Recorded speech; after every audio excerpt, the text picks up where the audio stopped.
Hot అంశాలపై debate news బెంచ్కి స్వాగతం.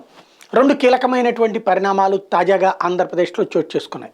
ఒకటి, వైవి సుబ్బారెడ్డి ఆంధ్రప్రదేశ్ రాజధానిగా ఉమ్మడి రాజధానిగా హైదరాబాద్ ఉంది, మరికొంతకాలం ఎక్స్టెండ్ చేయమని కేంద్రాన్ని కోరతామని మొన్న ప్రకటించారు. అయితే వాళ్ళ బొత్స సత్యనారాయణ దానికి వివరణ ఇచ్చారు, అది వక్రీకరించారు. వాస్తవంగా హైదరాబాద్ను ఉమ్మడి రాజధానిగా అవసరం లేదు మనకి అన్నటువంటి. మరి రాజధాని ఏది? ఇప్పటివరకైతే రికార్డుల్లో రాజధాని హైదరాబాదే. అదే సందర్భంలో హైదరాబాద్ కాదనుకుంటే ఇమ్మీడియట్గా ఒక రాజధానిని ఎక్స్పోజ్ చెయ్యాలి అంటే రాజధానికి సంబంధించిన కేసులన్నీ కోర్టులలో ఉన్నాయి. విశాఖపట్నానికి సంబంధించి కోర్టులలోనే కేసులు నడుస్తున్నాయి. 3 రాజధానుల అంశం కోర్టుల్లోనే కేసులు నడుస్తున్నాయి. అమరావతి ప్రభుత్వం పక్కన పెట్టిందన్న అంశం మీద కూడా కోర్టుల్లోనే కేసులు నడుస్తున్నాయి. వీటన్నిటి మధ్య రాజధాని ప్రస్తుతానికైతే హైదరాబాదే రాజధాని. ఇది ఇంతవరకు సాధారణ ప్రజలకు తెలియనివ్వని అంశం, గత 10 ఏళ్ల నుంచి దాచేస్తున్న అంశం. అమరావతి రాజధాని చేద్దామనుకున్నాం, అధికారిక రాజధానిగా హైదరాబాద్ మాత్రమే ఉంది. ఇప్పుడు మరి కొత్త రాజధాని ఏర్పాటు కాలేదు కాబట్టి మరికొంతకాలం పాటు హైదరాబాద్ రాజధానికి ఒప్పుకుంటుందా కేంద్రం? లేకపోతే తక్షణం అనౌన్స్ చేయాలంటే పరిస్థితి ఏంటి? అప్పుడు అమరావతిని నోటిఫై చేస్తారా? అప్పుడు 29 గ్రామాలు చేస్తారా? లేదా బెజవాడ గుంటూరుని కలిపి చేస్తారా? ఇది అతిపెద్ద సందేహం. హైదరాబాద్ ఉమ్మడి రాజధాని నుంచి మరికొంతకాలం ఎక్స్టెండ్ చేయాలన్న అంశంతో వచ్చినటువంటి చర్చ తీసుకొస్తున్నటువంటి వ్యవహారం. దీంతో పాటుగా మరొక వైపున పవన్ కళ్యాణ్ ఇవాళ నుంచి పర్యటన తూర్పు పశ్చిమ గోదావరి జిల్లాలో 4 రోజుల పాటు ఉంటే హెలికాప్టర్లకు పర్మిషన్ ఇవ్వకుండా ఎక్కడికక్కడ అడ్డంకులు పెడుతున్నారంటూ 4 రోజుల టూర్ని క్యాన్సిల్ చేసుకున్నారు. ఈ 2 అంశాలు హాట్ చర్చగా ఉన్నాయి ఆంధ్రప్రదేశ్లో. ఈ అంశాలకు సంబంధించి చర్చలో పాల్గొనేందుకు ప్రస్తుతం మనతో పాటు ఉన్నారు శేఖర్ రెడ్డి, వైఎస్ఆర్ కాంగ్రెస్ పార్టీ నాయకులు, సెంగళూరు శాంతిప్రసాద్, జనసేన సీనియర్ నాయకులు, పెద్దిరెడ్డి రవికిరణ్, భారతీయ జనతా పార్టీ అధికార ప్రతినిధి, అలాగే నరసింహరావు, రాజకీయ విశ్లేషకులు. ముందుగా నరసింహరావు గారు, దీన్ని ఎలా చూడాలి ఈ ఉదంతాన్ని? సాయి గారు, మన ఛానల్ని వీక్షిస్తున్నటువంటి అందరికీ శుభ సాయంత్రం. మనం 9వ తారీఖు నాడు జగన్ ఢిల్లీ వెళ్ళినప్పుడు మనం ఒక చర్చను చేపట్టాం, జగన్ ఢిల్లీ టూర్ అనేటువంటిది. ఆ రోజు అనుకోకుండా నేను ఇదే అంశం, ఆంధ్రప్రదేశ్కి 10 సంవత్సరాలు అయిపోయినా కూడా రాజధాని లేకుండా అయిపోయింది. గత రెండు ప్రాంతీయ పార్టీలు ఆలోచన లేకపోవడం వల్ల, భవిష్యత్తు ఆలోచన లేకపోవడం వల్ల మనం ఈరోజు ఆంధ్రప్రదేశ్కి రాజధాని లేదు అనేటువంటి విషయాన్ని మనం ఆ రోజు చర్చనీయాంశం అయింది.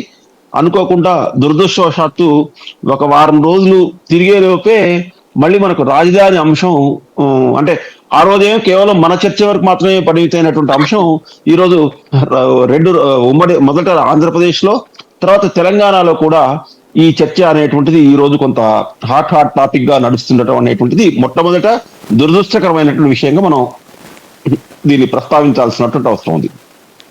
అసలు ఈ దురదృష్టకరమైనటువంటి విషయం ఎందుకు అన్నానంటే, మనకు విభజన చట్టం 2014 ఫిబ్రవరి 17 లోక్సభలో పాస్ అయింది. 25 అనుకుంటా సరిగా డేటు, మనకు దాన్ని రాష్ట్రపతి ఆమోదం అయింది. జనవరి 2 నుంచి మనకు 2 రాష్ట్రాలు ఏర్పడ్డాయి. ఆ 2 రాష్ట్రాలు ఏర్పడినప్పుడు విభజన చట్టంలో మనకు 10 సంవత్సరాలు అనేటువంటిది రాజధాని అనేటువంటిది మనం ఉంది. అయితే ఇక్కడ 2015 వరకు హైదరాబాద్ ఉమ్మడి, 2015 జూలై 31వ తారీఖు నాడు ఏదైతే రేవంత్ రెడ్డి ఓటుకు నోటు కేసులో కెమెరాలకు చిక్కటానికి ముందు వరకు కూడా ఉమ్మడి రాజధాని 10 సంవత్సరాల పాటు ఉంటుంది అనేటువంటిది మనందరికి తెలిసినటువంటి విషయం. అందరం అట్లాగే అనుకున్నాం కూడా. అయితే నీ ఇందాక ప్రస్తావించినటువంటి అంశం వచ్చినటువంటి రాజకీయ పరిణామాలన్నింటిలో కూడా వెంటనే చంద్రబాబు నాయుడు విజయవాడ షిఫ్ట్ కావాల్సినటువంటి పరిస్థితి ఏర్పడింది. కనీసం అప్పుడైనా కూడా ఆయన అంత సుదీర్ఘమైనటువంటి రాజకీయ అనుభవం ఉన్నటువంటి వ్యక్తి, మన ఆంధ్రప్రదేశ్ ఉన్నటువంటిది 13 జిల్లాలే, 23 జిల్లాల నుంచి మనం విభజించబడి 13 జిల్లాలకు అయిపోయింది. కేవలం 13 జిల్లాలకు కావాల్సినటువంటి రాజధాని, దానికి కావాల్సినటువంటి మౌలిక వసతులు, ఒక అసెంబ్లీ, ఒక హైకోర్టు, తర్వాత మంత్రులు ఉండాలి, నివాసం, ఇవన్నీ ఇంతవరకు ఏర్పాటు చేసుకున్నట్లయితే అసలు ఆ టర్మ్ లో అయిపోయేది. కారణం ఏంటంటే ఆంధ్రప్రదేశ్ రాష్ట్రానికి సంబంధించినటువంటి కీలకమైనటువంటి వ్యక్తి వెంకయ్య నాయుడు గారు ఆ రోజు కేంద్ర ప్రభుత్వంలో మంత్రిగా ఉన్నారు. మంత్రిగా ఉండి ఆయన వరుస క్రమంలో నిధులు అనేటువంటి ఆంధ్రప్రదేశ్ కి వస్తూ ఉన్నాయి ఆ కాలంలో. అయితే తన యొక్క విజన్ లోపించినటువంటి కారణం కానీ, లేకపోతే తన లోపభూయిష్టమైనటువంటి విధానాల వల్ల కానీ చంద్రబాబు నాయుడు ఈ పని చేయలేక దాన్ని ఏం చేశారంటే ఒక హైప్ ను క్రియేట్ చేశారు. బ్రహ్మాండమైనటువంటి హైప్. అవేంటంటే నవనగరాలని, ఒలింపిక్స్ ఇక్కడే పెడతామని, ప్రపంచాన్ని తలదన్నేటువంటి రాజధాని నగరం ఉంటుందని, ఇట్లా దాన్ని ఏం చేశారంటే మామూలుగా ఒక చిన్న రాష్ట్రానికి కావాల్సినటువంటి రాజధాని నగరానికి కావాల్సినటువంటి ఆ యొక్క ప్లాన్ మొత్తం సింగపూర్ అని, మలేషియా అని రకరకాల దాన్ని మొత్తం మార్చేసి ఏం చేశారంటే దాన్ని ఒక 30-40 సంవత్సరాలకు కావాల్సినటువంటి 30-40 సంవత్సరాలు నేనే అధికారంలో ఉంటాననేటువంటి ఒక భావంతో దాన్ని ఎక్స్పాండ్ చేశారు. తర్వాత ఆ మారినటువంటి రాజకీయ పరిస్థితుల వల్ల అధికార మార్పిడి జరగటం, రాజశేఖర రెడ్డి గారి కుమారుడు జగన్మోహన్ రెడ్డి అధికారంలోకి రావటం, తర్వాత మొదటి 1 సంవత్సరం పాటు కోవిడ్ ఇంపాక్ట్ ఉండటం వల్ల 2020 నుంచి కోవిడ్ ఇంపాక్ట్ ఉండటం వల్ల కొంత రాజధానికి సంబంధించినటువంటి పనులు అన్ని కూడా స్తబ్దతగా నడవటం వల్ల ఏమైందంటే తర్వాత మొదట చంద్రబాబు నాయుడు యొక్క ఇంపాక్ట్ ఏంటంటే ప్రతి చోట కూడా చంద్రబాబు నాయుడు స్టాంప్ అంటూ ఒకటి పడింది, ఒక ముద్ర. ఉద్దేశం ఏంటంటే ఈ రాజధాని నిర్మాణం చేసింది చంద్రబాబు నాయుడు అనేటువంటిది. కాబట్టి జగన్ కూడా ప్రాంతీయ పార్టీ నాయకుడు కాబట్టి నాకంటూ ఒక ముద్ర ఉండాలనేటువంటి ఉద్దేశంతో ఏంటంటే ఆయన ఈ 3 రాజధానులకు సంబంధించినటువంటి ప్రతిపాదన తీసుకురావటం, అసెంబ్లీలో పాస్ చేయటము, మళ్ళీ అక్కడ వాళ్ళు ఇంకా విశాఖపట్నం కేంద్రంగా కొంత ప్రక్రియ మొదలు కావటము, కొంత నిర్మాణాలు జరగటం, తర్వాత ఇప్పుడు న్యాయపరమైనటువంటి చిక్కులు రావటం వల్ల కొంత అది ఆగిపోయింది. సరే, మళ్ళీ ఎన్నికలు వచ్చాయి. రాబోయే 2 నెలల తర్వాత జరగబోయేటువంటి ఎన్నికల్లో గెలుపోవటంలు ఎట్లా ఉంటాయి, ఎవరు గెలుస్తారు, ఎవరు ఓడిపోతారు అనేటువంటి దాన్ని బట్టి ఆంధ్రప్రదేశ్ కి సంబంధించినటువంటి రాజధాని అనేటువంటిది మళ్ళీ చర్చనీయాంశం అవుతుంది. అయితే ఇక్కడ మనం ఇంకొక చిన్న విషయం తెలుసుకోవాల్సినటువంటి విషయం ఏంటంటే 1956లో అంటే మొదట 53 అప్పుడు రాజధాని లేదు ఆంధ్రప్రదేశ్ కి. అంటే ప్రజల దురదృష్టకరమైనటువంటి విషయాన్ని నేను చెప్తున్నానండి. 56లో హైదరాబాద్ వచ్చింది, 60 సంవత్సరాల్లో మళ్ళీ రాజధాని పోయింది. మళ్ళీ ఇప్పుడు విజయ్ అదే మన అమరావతి అనుకున్నాం, అది కొంతకాలం ఉంది పోయింది. ఇప్పుడు విశాఖపట్నం ఉంది, అది ఉంటుందో లేదో తెలియనటువంటి స్థితిలో సుబ్బారెడ్డి గారు 10 సంవత్సరాల పాటు మనం అయిపోయింది, ఇంకా ఉంటుంది కాబట్టి మళ్ళీ ఉమ్మడి రాజధాని హైదరాబాద్ పెట్టాలని మేము కేంద్రాన్ని కోరుతాం అనేటువంటిది ఒక మాట మాట్లాడారు. అయితే ప్రస్తుతం ఇప్పుడు మనం జూన్ 2 అంటే ఇంకొక 3 నెలల సమయం ఉంటుంది, 3-4 నెలలు మహా అయితే. ఈ 4 నెలల సమయంలో వాళ్ళకి ఏం చేయాలన్నా కూడా మొదట పార్లమెంట్ చట్టం చేయాలి. ఆ పార్లమెంట్ సమావేశాలు నిన్నటితో అయిపోయాయి. మళ్ళీ కొత్త పార్లమెంటు ఎన్నిక ఏదో మేలోనో ఎప్పుడో జరుగుతుంది. అప్పుడు కొత్త ప్రభుత్వానికి ప్రాధాన్యత అంశంలో ఇదే ఉంటుందా, ఇంకేదైనా ఉంటుందా అనేటువంటి దాన్ని బట్టే ఉంటుంది. కాబట్టి ఇప్పటికిప్పుడు మనం హైదరాబాద్ ఇంకో 10 ఏళ్లకు ఉంటుంది అనేటువంటిది మనం ఇప్పుడు అనుకోవడానికి వీలైనటువంటి పరిస్థితి ఉంటుంది. ఏదేమైనా ఈ రాజధాని అనేటువంటిది రాబోయేటువంటి ఇంకొక 2-3 నెలల పాటు హాట్ టాపిక్ గా ఉంటుంది. ఇటు ప్రజల్లో, మీడియా సర్కిళ్లలో, రాజకీయ వర్గాల్లో కూడా ఇది నానుతూ ఉండేటువంటి అంశంగా మనం దీన్ని భావించాల్సినటువంటి అవసరం ఉంది. రైట్. శాంతి ప్రసాద్ గారు, అట్లాగా ఒక హైదరాబాద్ని ఇంకా కొంతకాలం పాటు ఎక్స్టెండ్ చెయ్యండి అని అడగడానికి అవకాశం ఉంటుందా? సాయి గారు, మీకు ప్యానల్లో ఉన్న సోదరులకు చూస్తున్నట్టు నమస్కారం. ఆంధ్రప్రదేశ్ ఆంధ్రులకు రాజధాని, ఇది ఆంధ్రుల దరిద్రమో దౌర్భాగ్యమో తెలియదు కానీ మన చరిత్రలో ఛానల్ నుంచి మనకు రాజధాని లేకుండా వలస పక్షంలో తెలివి ఎక్కువ ఈ సమస్య. దీనికి మనం చాలా డిబేట్లో మనం కూడా చర్చించుకున్నాం. దాంట్లో మీరు కూడా ఛానళ్ళు మమ్మల్ని మధ్యని క్వశ్చన్ పెట్టుకోవడం జరిగింది వేరే ఛానల్లో ఉన్నప్పుడు. అయితే ఇక్కడ అంశం ఏంటంటే ప్రస్తుతం వచ్చిన అంశం, అంబటి రాంబాబు గారు ఒకళ్ళు మాట్లాడారు, వైవి సుబ్బారెడ్డి మాట్లాడారు. అంబటి రాంబాబు మంత్రి హోదాలో ఉన్నాడు, వైవి సుబ్బారెడ్డి కాబోయే రాజ్యసభ సభ్యుడు. సరే, బిఎఫ్ మధుసూదన్ రెడ్డి మాట్లాడిన దానికి అసలు మనం పరిగణలో తీసుకోవాల్సిన అవసరం లేదు, ఎందుకంటే అది కొద్దిగా చౌకబారు వ్యాఖ్య. ఇకపోతే ఇప్పుడు హైదరాబాదు మరలా ఉమ్మడి రాజధానిగా కాల పరిమితి తర్వాత కొనసాగుతుందంటే సెక్షన్ 5 క్లాస్ 2 ఏం చెప్పింది? ఉభయ తెలుగు రాష్ట్రాలకు విభజన తర్వాత 2/6/2014 నుంచి 10 సంవత్సరాల పాటు కొనసాగుతుంది. ఏది అంటే జిహెచ్ఎంసీ పరిధి, హైదరాబాద్ మున్సిపల్ కార్పొరేషన్ యాక్ట్ ప్రకారము జిహెచ్ఎంసీ పరిధి 10 సంవత్సరాల ఆ సమయం దాటిన తర్వాత ఆటోమేటిక్ గా తెలంగాణ రాష్ట్రానికి క్యాపిటల్ గా గుర్తించబడుతుంది. సెక్షన్ 5 క్లాస్ 3 చెప్తుంది. కాబట్టి 1వ తారీఖు అర్ధరాత్రి 12 గంటలు జూన్ నెల 2024 తర్వాత ఒక్క క్షణం కూడా హైదరాబాద్ ఉమ్మడి క్యాపిటల్గా ఉండబోవట్లేదు. అది హైదరాబాదు అనేది తెలంగాణ వశం కాబోతుంది రాష్ట్రానికి. ఇప్పుడు దాన్ని కొనసాగించాలంటే చట్టపరమైన సవరణ తీసుకురావాలి. ఎక్కడ తీసుకురావాలి? కేంద్ర ప్రభుత్వం పార్లమెంటు ద్వారా చేసిన ఆ ఏపీ బైఫర్కేషన్ యాక్ట్ చూసారా, రీఆర్గనైజేషన్ యాక్ట్ 2014లో సెక్షన్ 5 సబ్ క్లాస్ 3కి ఇప్పుడు వాళ్ళు సవరణ తీసుకురావాలి. తీసుకొచ్చి సబ్ క్లాస్ 2 అనేది ఇంకొన్న వాళ్ళ పాటు కొనసాగుతుందని తీసుకురావాలి. తీసుకొస్తే ఒకసారి ఆ సవరణ ప్రతిపాదన చేస్తే ఆ సవరణతో ఆగుతుందా? ఆ చట్టంలో ఉన్న పలు అంశాలు ఇప్పుడు మళ్ళీ సవరణకు వస్తాయి. అటు తెలంగాణ పెడుతుంది, ఇటు ఆంధ్ర పెడుతుంది. అవి ఏంటంటే ఆల్రెడీ తెలంగాణ అసెంబ్లీలో డిస్కషన్ మొదలుపెట్టింది జల పంపిణీకి సంబంధించి. కృష్ణా పరివాహక ప్రాంతంలో ఉన్న నీళ్లు మాకు 62% రావాలి, మాకు పరివాహక ప్రాంతం 62% ఉంది అని. ఇక ఆస్తుల పంపకాల మీద 9th, 10th షెడ్యూల్ ఆస్తులు అట్లానే ఉన్నాయి. విద్యుత్ సంబంధించిన ఉద్యోగుల సమస్యలు అట్లానే ఉన్నాయి. ఆర్టీసీ విభజన సంబంధించిన ఆస్తులు అట్లానే ఉన్నాయి. ఇంకా చిల్లా చిత్ర రావాల్సిన బాకీలు అవన్నీ కూడా అట్లానే ఉన్నాయి. సరే, ఈ ప్రభుత్వం వచ్చింది చేస్తుంటే తెలంగాణలో ఉమ్మడి క్యాపిటల్ కోసం మనకి ఈర్మార్క్ చేసిన కొన్ని భవనాలని రాష్ట్ర ప్రభుత్వము చెప్పకుండా, రాష్ట్ర అసెంబ్లీకి చెప్పకుండా, ప్రజలకు చెప్పకుండా జగన్మోహన్ రెడ్డి సింగిల్ ఓటుతో దాన్ని దారాదత్తం చేశారు తెలంగాణ ప్రభుత్వం. ఇప్పుడు ఉమ్మడి రాష్ట్రం అయితే ఎక్కడ ఉంటాం? టెంట్లో ఉంటామా? టెంట్లు వేసుకొని, లేదా క్యారావాన్ బస్సుల్లో పడుకుంటామా? లేదా 5 స్టార్ హోటల్లో ఆనాడు వీళ్ళు చెప్పినట్లుగా చంద్రబాబు నాయుడు గారు పడుకున్నట్లుగా వీళ్ళు పడుకుంటారా? లేదా ముఖ్యమంత్రి గారు వెళ్ళి లోటస్ పాండ్లు ఉంటే మరి అధికారులందరూ ఎక్కడ ఉంటారు? ఇది ఒక మౌలికమైన ప్రశ్న. ఎందుకంటే ఆర్థిక స్వావలంబన లేకపోవడం వల్ల కట్టలేకపోతున్నామని వైవి సుబ్బారెడ్డి అన్నాడు కాబట్టి మాట్లాడతారు. లేకపోతే అసలు ఈ మాట కూడా మాట్లాడాల్సిన అవసరం లేదు. ఇక రెండోది, మీకు అంత సోయి ఉంటే మొన్న ఏపీ అసెంబ్లీ లాస్ట్ సెషన్ కూడా జరిగింది. ఆ లాస్ట్ సెషన్లో మీరు దీనికి తగ్గట్టుగా ఎవరో తీర్మానం పాస్ చేశారా? ఒక తీర్మానం పాస్ చేసి కేంద్ర ప్రభుత్వానికి ఏమైనా పంపించారా?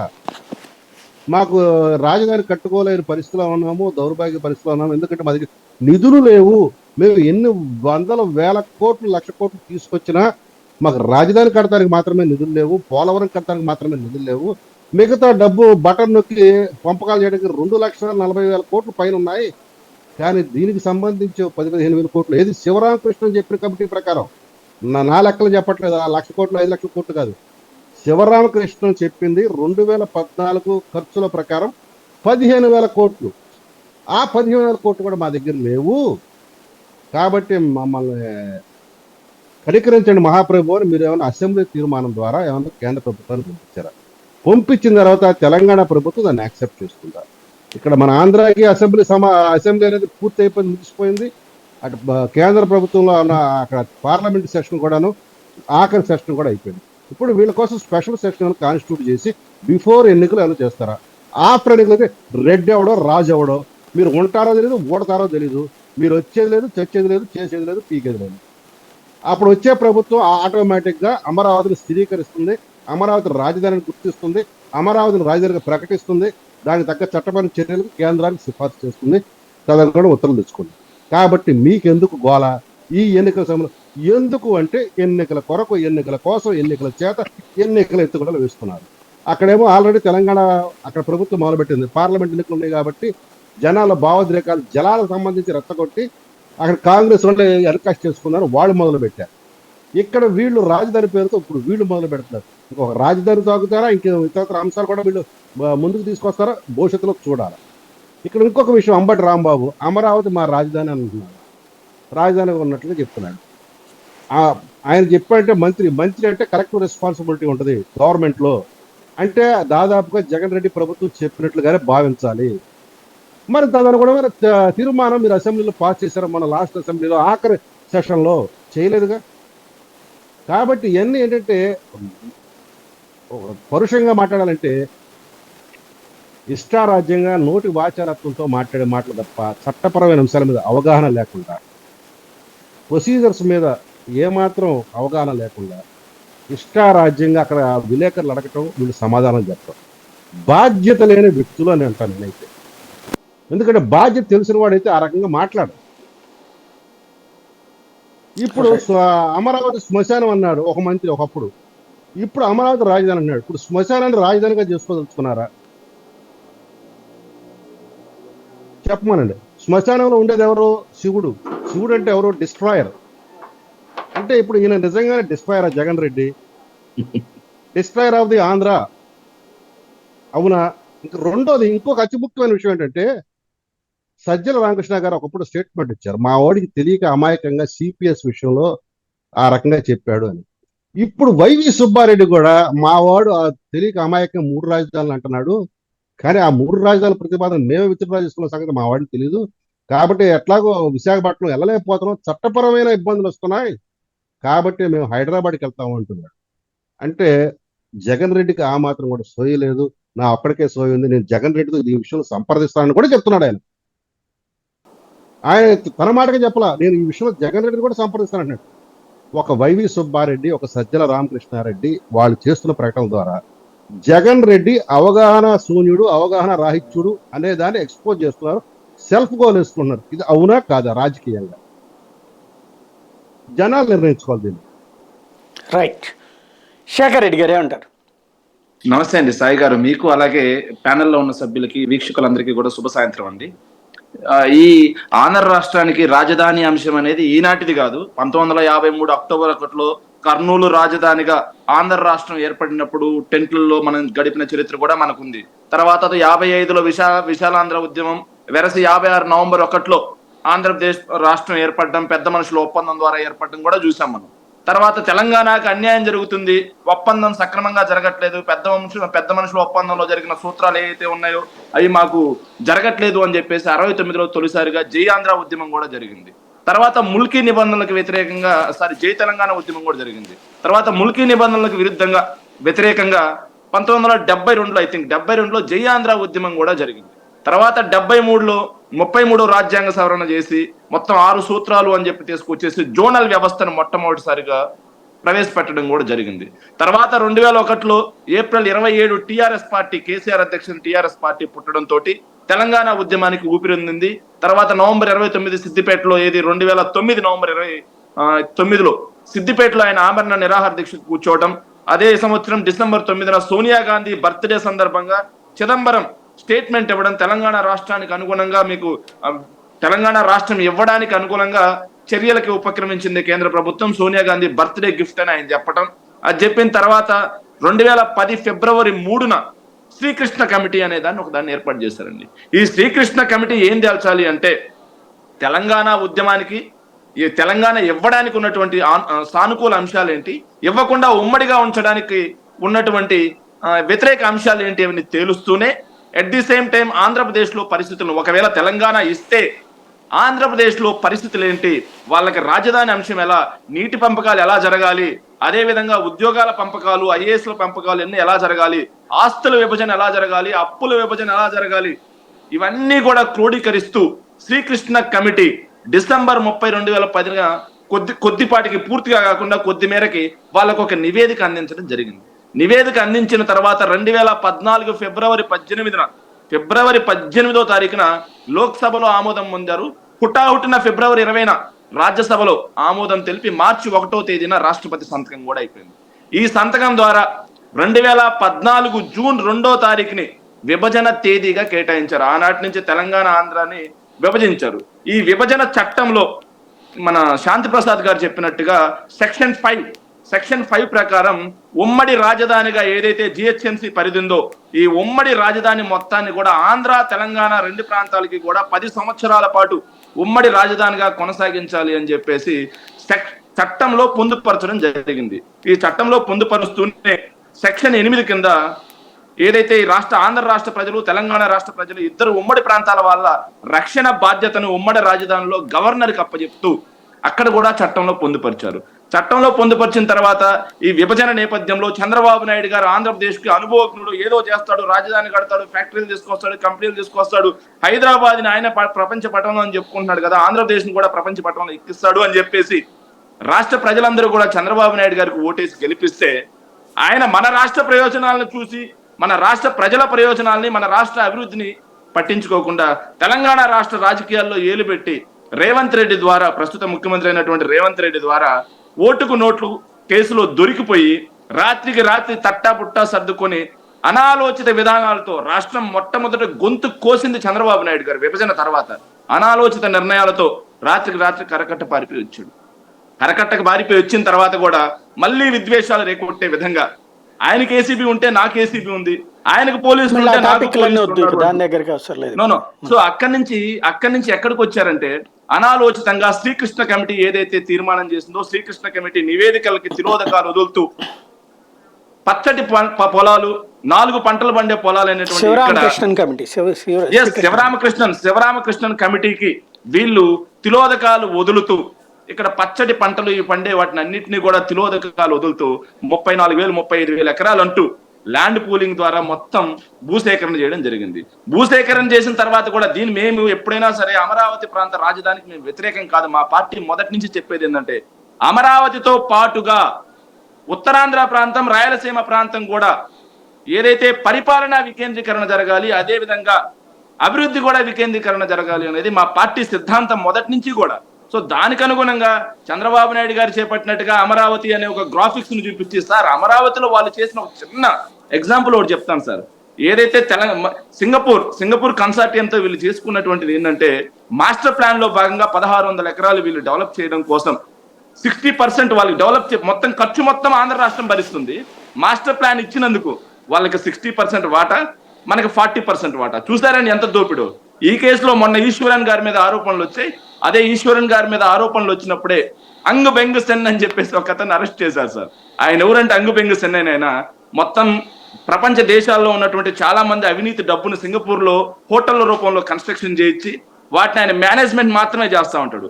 అతన్ని తీసుకొచ్చి ఈ కన్సార్టియం, సింగపూర్ కన్సార్టియం ద్వారా అమరావతి డెవలప్మెంట్ అథారిటీలో ఆయన ఒక డైరెక్టర్ గా పెట్టినటువంటి చంద్రబాబు నాయుడు గారు కేవలం అమరావతి అనే ద్వారా రాష్ట్ర ప్రజలకు ఏదో నగరం కట్టించాలి, నవనగరాలు కట్టించాలి, అవి కట్టించాలి, ఇవి కట్టించాలని కాకుండా దాని ద్వారా తన జోబి ఎలా నింపుకోవాలి అని మాత్రమే చంద్రబాబు నాయుడు గారు ముందుకెళ్లారు. కానీ మా రాష్ట్రం ఏదైతే మా ముఖ్యమంత్రి అయిన తర్వాత మొదటి 2 ఏళ్ళు కోవిడ్ తో పోయినా సరే జగన్మోహన్ రెడ్డి గారు చిత్తశుద్ధితో ఒకే మాట చెప్తున్నారు. 1,00,00,000 కోట్ల రూపాయల ప్రజాధనాన్ని మొత్తాన్ని కూడా తీసుకొచ్చి కేవలం ఈ 32 గ్రామాల పరిధిలో మనం పోయటం అనేది అనాలోచిత చర్య. గ్రీన్ ఫీల్డ్ కొత్తగా నగరాలను నిర్మించడం అనేది అనాలోచిత చర్య. మనకు ఉన్న నగరాలను డెవలప్ చేసుకుంటూ అలాగే అమరావతిని కూడా శాసన రాజధానిగా చుట్టుపక్కల మనం డెవలప్ చేసుకుందాము అని చెప్పి జగన్మోహన్ రెడ్డి గారు ఒక ప్రతిపాదన తీసుకొస్తే అప్పటి వరకు పవన్ కళ్యాణ్ గారి గురించి మాట్లాడతాం, పవన్ కళ్యాణ్ గారి గురించి కూడా మాట్లాడాలి.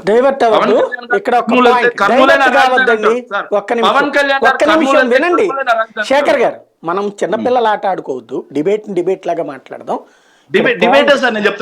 మళ్ళీ మన టాపిక్ ఇప్పుడు ఏదేదో రాజకీయాల దగ్గర కాదు. ఇవాళ పాయింట్ ఏంటంటే అమరావతి అన్నటువంటి దాంట్లో 3 కట్టేసి ఉన్నాయి. శాసనసభ అట్లాగే సెక్రటేరియట్, హైకోర్టు 3 కట్టేసి ఉన్నాయి.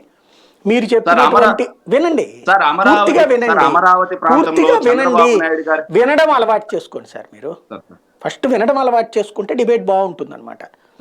ఫస్ట్ పాయింట్ ఏంటంటే ఈ 3 ఆల్రెడీ కట్టున్నాయి. మీరు చెప్పినటువంటి శాసన రాజధాని ఇవన్నిటికీ కూడా ఇంతవరకు ఎలాంటి చట్టబద్ధత రాలేదు. అదే సందర్భంలో రేపు ఎలక్షన్ అయిపోతుంది. ఇవాళ రోజున రాజధాని అన్నది మీరు అనౌన్స్ చేయకపోతే మీరు విశాఖపట్నం అన్నది చేయాలంటే సుప్రీంకోర్టు చేయాలి. అది ఏప్రిల్ 20 దాకా వాయిదా వేసేసింది. కాబట్టి ఎలక్షన్స్ లోపు అది కాదు. ఇప్పుడు ఉన్నంతలో మీకున్నటువంటి ఆప్షన్ ఆల్రెడీ కట్టున్నాయి కాబట్టి దీన్ని రాజధానిగా అనౌన్స్ చేయడం, దానికి సిద్ధపడతారా లేదా?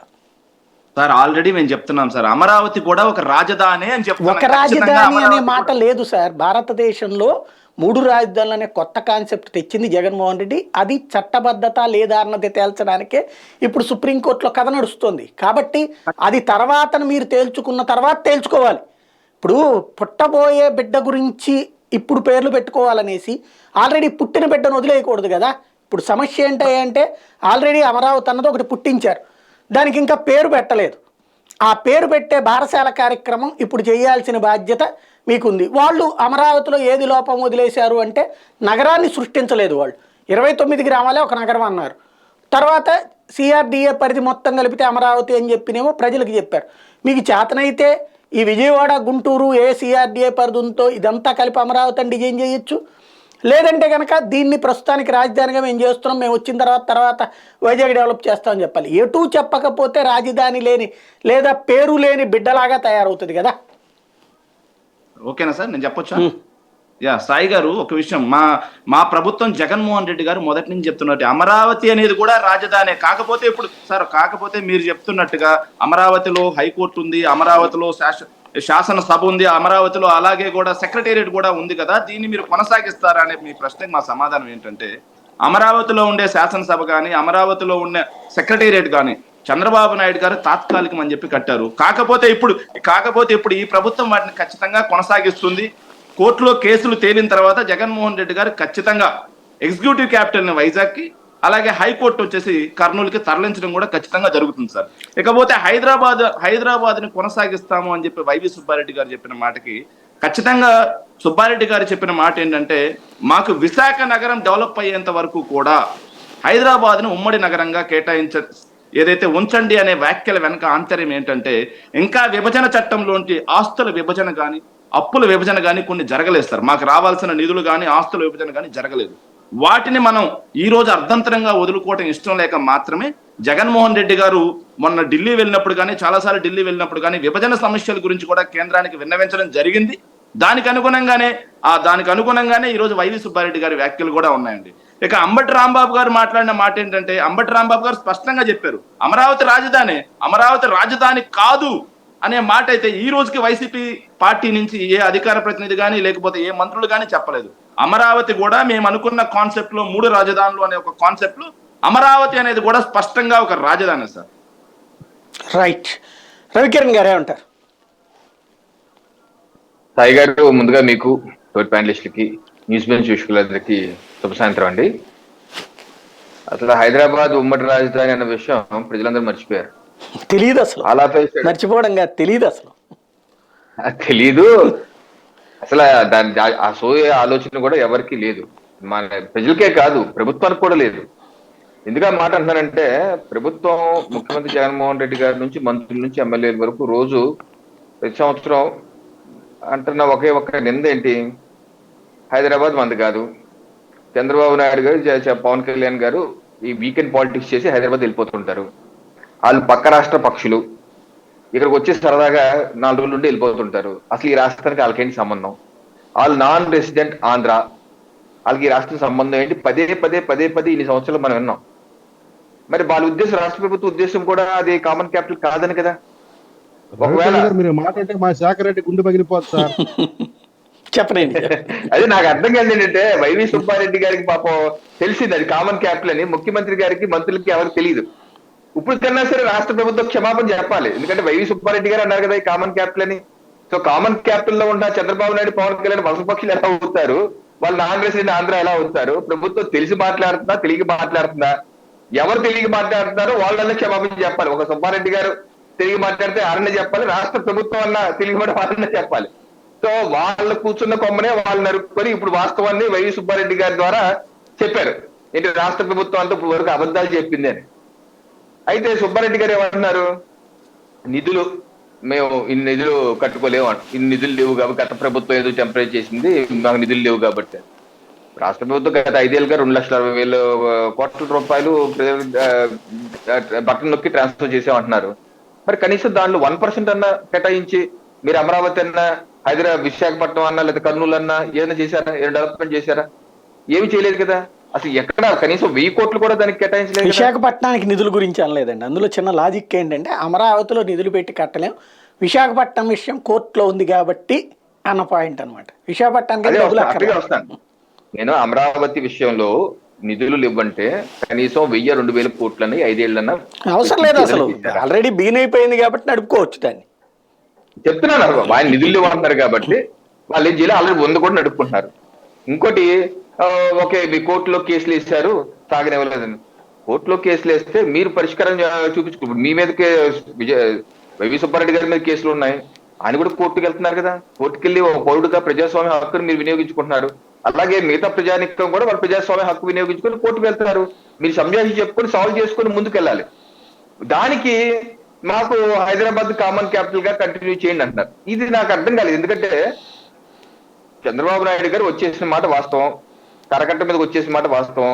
వచ్చేసినప్పటి నుంచి ఇప్పటి వరకు ఈ 7-8 ఏళ్లలో ప్రభుత్వాలు మారినప్పటికీ ఏ ప్రభుత్వం అన్నా సరే ఈ 7-8 ఏళ్లలో ఎప్పుడన్నా హైదరాబాద్కి వెళ్ళి అక్కడ సెక్రటేరియట్ లో కార్యక్రమాలు నిర్వహించడం కానీ, అసెంబ్లీ సెషన్స్ పెట్టడం కానీ, లేదా ఏదైనా చేయడం కానీ ఇప్పుడు చేశామా? పెట్టుకోవడానికి కూడా లేదు అక్కడ. బిల్డింగ్ జగన్మోహన్ రెడ్డి గారు 30 జూన్ 2019 రాగానే ఏ క్యాబినెట్ లేకుండానే, క్యాబినెట్ అప్రూవల్ లేకుండా ఏం లేకుండా వెంటనే మనకున్నటువంటి భవనాలు కొన్ని ఇచ్చేసారి 1000 కోట్లు అప్పు చెప్పేశారు. అది మేమిద్దరికి సయోధ్యగా తేల్చుకుంటాం, షెడ్యూల్ 9-10 ఆస్తుల పంపకాలు నేను 1 అడుగు ముందేస్తాను, కేసీఆర్ గారు 10 అడుగులు వేస్తారు, అలా మేము సాల్వ్ చేసుకుంటాం. గత ప్రభుత్వం ఏమో నువ్వు ఏసీబీ నా ఏసీబీ అని తిట్టుకున్నారు, మేము అలా కాదు సయోధ్యగా చేస్తామన్నారు, ఇప్పుడు వరకు తేలిలేదు. సో అన్ని ఇచ్చేసి ఇప్పుడు వరకు నా పాయింట్ ఏంటంటే కామన్ క్యాపిటల్ గా కంటిన్యూ చేయడానికి హేతు పద్ధతి ఏంటి? కనీసం ఇప్పుడు వరకన్నా ప్రతి సంవత్సరం అక్కడ అసెంబ్లీ చేసుకొని సెక్రటరియట్ లేక ఏమి లేక అక్కడే చేసుకుంటే సార్ ఈ 10 ఏళ్ళలో మేమేం కట్టుకోలేదు, మా యొక్క దౌర్భాగ్యం కావచ్చు, మా యొక్క చేతకంతనం కావచ్చు, ఇప్పటి వరకు హైదరాబాద్ ఉన్నాం కాబట్టి ఇంకొన్నేళ్ళు హైదరాబాద్ నడిపించండి అంటే ఓకే అర్థం చేసుకోగలం. అసలు 7-8 ఏళ్ళగా మన హైదరాబాద్ లో అడుగు పెట్టకుండా ఏమి చేయకూడదు, హైదరాబాద్ మనకు అనవసరం అని, హైదరాబాద్ నుంచి వచ్చే వాళ్ళు వలస పక్షులని, హైదరాబాద్ మనకు సంబంధం లేని వ్యక్తులు all of A sudden Hyderabad అని ఉండటం వల్ల అసలు ఏ ఆలోచనతో మాట్లాడారా, వివేకంతో మాట్లాడారా, వివేకం లేక మాట్లాడారా, లేకపోతే వ్యూహం ఉందా, వ్యూహం లేదా ఏంటి? బొత్స గారు అంటున్నారు, పెద్దిరెడ్డి కూడా అన్నారు మాకు సంబంధం లేదు, పార్టీకి సంబంధం లేదు, ఆయన వ్యక్తిగత కామెంట్ అన్నారు. బొత్స గారు ఆయన ఏదో వక్రీకరించారంటున్నారు. అదే ఆయన వైవి సుబ్బారెడ్డి గారు చిన్న వ్యక్తి ఏం కాదు. అసలు వ్యూహం ఇప్పుడు చెప్పాడు కదా, శేఖర్ రెడ్డి గారు చెప్పారు కదా, అసలు వ్యూహం అక్కడ ఉన్నటువంటి ఆస్తులు దాన్ని కూడా రాబట్టాలి అనేది. అది పాయింట్. నేను అనేది ఏంటంటే మీరు మీకు మీ అంటే సుబ్బారెడ్డి గారు ఆ వ్యాఖ్య అనలేదు. ఒకవేళ మీ ఉద్దేశం అదే అయితే షెడ్యూల్ 9-10 మీద మనకు రావాల్సిన మాట వాస్తవమే. షెడ్యూల్ 9-10 సంబంధించి 250 వరకు ఆస్తులు ఉన్నాయి. అలా అయ్యే కాదు, బ్యాంకులు ఫిక్స్డ్ డిపాజిట్లు ఉన్నాయి, ఆ టైంలో కలెక్ట్ చేసిన పన్నుల డబ్బులు ఉన్నాయి, ఎన్ని డివిజన్ అవ్వాల్సిన మాట వాస్తవమే. దానికి కేంద్ర ప్రభుత్వం కూడా డిస్ప్యూట్ రెజల్యూషన్ కమిటీ పెట్టింది, ఇద్దరు రాష్ట్ర ప్రభుత్వాలతో మాట్లాడి అసలు జగన్మోహన్ రెడ్డి గారు అయితే మా ఏం అక్కర్లేదు మేమే సాల్వ్ చేసుకుంటాం అని రాష్ట్రంలో అధికారంలో తొన్నాళ్ళలోనే అక్కడ సెక్రటరీ డిస్కషన్స్ పెట్టారు, ఇక్కడ పెట్టారు, అక్కడ ముఖ్యమంత్రి వచ్చి ఇక్కడ మంత్రి వచ్చి తేలలేదు. తేలకపోయినా సరే కేంద్ర ప్రభుత్వం డిస్ప్యూట్ రెజల్యూషన్ సబ్ కమిటీ అని పెట్టి కేంద్ర హోంశాఖ డిస్కస్ చేస్తున్నారు. షేలా బేడిక నివేదిక వచ్చింది షెడ్యూల్ 9 మీద, దాని తెలంగాణ ఒప్పుకోలేదు, ఏపీ ఒప్పుకుంది. షెడ్యూల్ 10 మీద ఏమో ఏపీ ఒప్పుకుంటే వాళ్ళు ఒప్పుకోలేదు. అలా రకరకాలుగా ఉంది ఇష్యూ. అదైతే ఉంది, 1,00,000 కోట్లు డివిజన్ జరగాలి. అలా 1,00,000 కోట్లు డివిజన్ జరగడానికి ఆ సమస్య ఉందన్న విషయం ఇప్పుడు వరకు అసెంబ్లీలో ఏమన్నా మొన్న అసెంబ్లీలో ఏమైనా డిస్కస్ చేశారా, లేదా మొన్న పార్లమెంట్ లో లేవనెత్తారా? ఇది ఏం చేద్దాం, టైం అయిపోతుంది, మీరు ఏదో ఒకటి. మరి మేము అడిగాం, జీవీ నరసింహారావు పార్లమెంట్ లో అడిగారు, ఇది ఎప్పుడు ఫిబ్రవరి 9, 2022 జీవీ నరసింహారావు గారు అడిగారు, షెడ్యూల్ 9-10 మరి డివిజన్ కావట్లేదు, మరి దీని ప్రకారం ఇలా చేస్తే చాలా నష్టపోతాం కదా, కనీసం ఏదో చట్టంలో కాగ్ నివేదిక ఆధారంగా చేసి ఉంది, మీరు అదేమైనా చేస్తారని కేంద్ర ప్రభుత్వాన్ని జీవీఎల్ గారు అడిగారు, మా ప్రభుత్వాన్ని అడిగారు. అప్పుడు కేంద్ర హోంశాఖ సహాయ మంత్రి నిత్యానంద రాయ్ గారు చెప్తూ మ్యూచువల్ అగ్రిమెంట్ తో చేయాలన్న చట్టంలో మేము ఆ రకంగా సాల్వ్ అవుతారు అనుకున్నాం, ఆ రకంగా ప్రయత్నం చేస్తే ఇప్పుడు వరకు 30 సార్లు భేటీ అయ్యామని చెప్పంటున్నాం. నేను అడిగండి ఈ ప్రభుత్వాన్ని, మీ అసెంబ్లీ సమావేశంలో కానీ పార్లమెంట్ సమావేశంలో కానీ షెడ్యూల్ 9-10 ఆస్తుల విజన్ ఇంకా తేలలేదు, అది తేల్చండి. అటువంటి చర్చ, అటువంటి డిస్కషన్ ఎందుకు తీసుకురాలేదు ఇప్పుడు వరకు? అటువంటిది ఏమైనా డిస్కషన్ తీసుకుని రెజల్యూషన్ తీసుకురావాలి. మేము కూడా అంటున్నాం రెజల్యూషన్ తీసుకురావాలి. అలా మాట్లాడకుండా మాకు క్యాపిటల్ లేదు. ఇప్పుడు క్యాపిటల్ విషయాన్ని మీరే అన్నారు కదా, చంద్రబాబు నాయుడు గారు కట్టలేకపోయారు. టెంపరీ రాజు 2019 ఎన్నికల ముందు ఏమన్నారు, పెట్రోల్ డీజిల్ మీద అమరావతి క్యాపిటల్ సెస్ తీసుకున్నారు, లీటర్ 2 రూపాయలు. ఆ డబ్బులు కొన్ని 100 కోట్లు 1000 కోట్లు అయిపోయింది. అలాగే బయట నుంచి అప్పులు తీసుకొచ్చారు ముంబై నుంచి. అలాగే ఇటుకలు అమ్మాం, లేకపోతే కేంద్ర ప్రభుత్వం 2500 కోట్లు ఇచ్చింది. అలాగే ఇంకా రకరకాలుగా నిధులు వచ్చాయి. ఆ నిధులు వచ్చినా సరే చంద్రబాబు నాయుడు కట్టలేదు, మేము వస్తే కడతామని చెప్పి ఉమారెడ్డి వెంకటేశ్వర నుంచి వైసీపీ నాయకులందరూ ఎన్నికల ముందు అన్నారు. ఎన్నికలు అయిపోయిన తర్వాత కట్ చేస్తే 3 రాజధానులు అన్నారు. 3 రాజధానులు అని చెప్పి ముందుకెళ్ళి మళ్ళీ ఇప్పుడు 4వ రాజధాని హైదరాబాద్ అంటున్నారు. ఇది ఎవరిని కన్ఫ్యూజ్ చేయటానికి ఏం చేయటానికి అన్నాను. ఇది సహేతుకం కాదు. ఏదైనా స్పష్టమైనటువంటి ఇవాళ, లేకపోతే మీరు కావాలని చేస్తారా? ఇంకో వర్జన్ ఏంటంటే, కావాలని ఏదైతే నీటి జగడాల్లో నీటిలో మంటలు తెప్పుతున్నారో, రాజకీయంగా లబ్ధి పొందాలని కేసీఆర్ గారు ఏ రకంగా చేస్తున్నారో, దానికి ఆయనకి అగ్నికి ఆయుధ్యం పోసినట్టుగా, అస్త్రశస్త్రాలు అందించినట్టుగా హైదరాబాద్ ఉమ్మడి క్యాపిటల్ గా ఉండాలని ఒక డిస్ప్యూట్ లాగా చేసి ప్రజల్ని భావోద్వేగాలు రెచ్చగొట్టి, రెండు రాష్ట్ర ప్రజలు ఏదైతే మీరు మూడు రాజుల కాన్సెప్ట్ ఫెయిల్ అయింది కాబట్టి, ప్రజలు స్పందన లేదు కాబట్టి ఈ యొక్క ఉద్రేకాలు రెచ్చగొట్టి వాళ్ళు వీళ్ళు కలిసి కుట్ర పన్నుతున్నారని అనుమానం ఉంది. ఎందుకంటే వైవి సుబ్బారెడ్డి గారు కొంచెం వివాదరహితంగా ఉంటారు, కొంచెం సౌమ్యుడని ఎక్కువ మంది అనుకుంటూ ఉంటాం. ఇటువంటి క్రిటికల్ ఇష్యూని మొన్నే రాజ్యసభకి నామినేషన్ చేశారు ఆయన. ఇటువంటి సున్నితమైన అంశాన్ని, ఎంతో విస్తృతమైనటువంటి పరిధి ఉన్న అంశాన్ని ఆయన ఎందుకు టచ్ చేసినట్టు అమాయకంగా టచ్ చేశారా, వ్యూహాత్మకంగా టచ్ చేశారా? ఈ రోజు మంత్రులు ఎందుకు దాన్ని సమర్థించుకుంటున్నారు? దీన్ని రాష్ట్ర ప్రభుత్వమే సమాధానం చెప్పాలి. సాయి గారు, మీ దృష్టిలో ఇది పరిష్కారం అవుతుందా? అంటే ఇక్కడ తాంబూలాలు ఇచ్చేసేంత అన్నుకు చావండి అన్నట్టు ఆ రోజున చేసేశారు, వదిలేశారు. కనీసం కేంద్ర ప్రభుత్వమైనా ఇదిగో ఏమైందా, ఎందాక వచ్చిందనే సంగతి తేల్చలేదు. ఇది నెంబర్ 1. రెండవది, విభజన చట్టంలో ఆంధ్రాకి రావాల్సిన ఆస్తులు ఈ రోజు వరకు, ఈ 9.5 ఏళ్ళు అధికారంలో ఉంది భారతీయ జనతా పార్టీనే, తేల్చలేదు. మీటింగులు పెడుతూనే ఉంటుంది, వీళ్ళ దోవన వీళ్ళది ఉంటుంది, వాళ్ళ దోవన వాళ్ళు ఉంటుంది. నేను మధ్యలో జడ్జి పాత్రలో ఇది చేస్తున్నాను అని తేల్చలేదు. ఇప్పుడు రాజధాని రేపు పొద్దున ఒక డిస్ప్యూట్, సరే అది పోనీ మీరు అన్నట్టుగానే అమరావతిని డిసైడ్ చేసేసారు అనుకుందాం. అప్పుడు వాట్ నెక్స్ట్? ఈ ఆస్తులన్నీ వదిలేసుకోవడమేనా తెలంగాణకి? ఇది క్రిటికల్ పాయింట్ అండి. మేము కూడా భారతీయ జనతా పార్టీగా మేము కూడా ఆందోళన చెందే కదా పార్లమెంట్ లో అడుగుతుంది. అధికార పార్టీ ఏం అడగలేదు, మేమే ఆందోళన చెంది అడిగాం. దీని మీద రిజల్యూషన్ 1,20,000 కోట్ల రూపాయలు మనం డిమాండ్ చేస్తున్నాం. వాళ్ళు 30-40 వేల కోట్ల రూపాయలకు కూడా ఒప్పుకోవట్లేదు. అంటే సరిగ్గా చెప్పాలంటే కాస్ట్ లెక్క చూసుకుంటే కనుక మ్యాక్సిమం వాళ్ళు 20,000 కోట్ల రూపాయల ప్రాపర్టీకో దేనికో ఒప్పుకుంటున్నారు. అది జరిగితే 1,00,000 కోట్ల రూపాయల నష్టం వస్తుంది ఆంధ్రప్రదేశ్కి. అది అత్యంత ముఖ్యమైనటువంటి వ్యవహారం. అది చాలా క్రిటికల్ పాయింట్. ఎందుకంటే అసలు ఆ 1,000 కోట్లు పక్కన పెట్టండి, ముందు అసలు పవర్ డబ్బులకి మనకి డబ్బులు ఇవ్వమంటే కేంద్ర ప్రభుత్వం ఇరు పక్షాలతో మాట్లాడి 4-5 దఫాలుగా మాట్లాడి ఒప్పించి ఈ ఆర్డర్ ఇచ్చింది. ఎప్పుడు 25 ఆగస్టు 2022 6,700 కోట్లు ఇవ్వండి అని ఇచ్చిన వెంటనే మళ్ళీ వాళ్ళు కోర్టుకు వెళ్ళిపోయి కోర్టులో కేసేసి స్టే తెచ్చుకొని హైకోర్టు సుప్రీంకోర్టు చుట్టూ తిరుగుతున్నారు. అసలు ఏమాత్రం గత ప్రభుత్వం ఏమాత్రం ఇచ్చే ఆలోచన లేదు. ఇప్పుడు ఈ ప్రభుత్వం ఏమైనా చేస్తారా?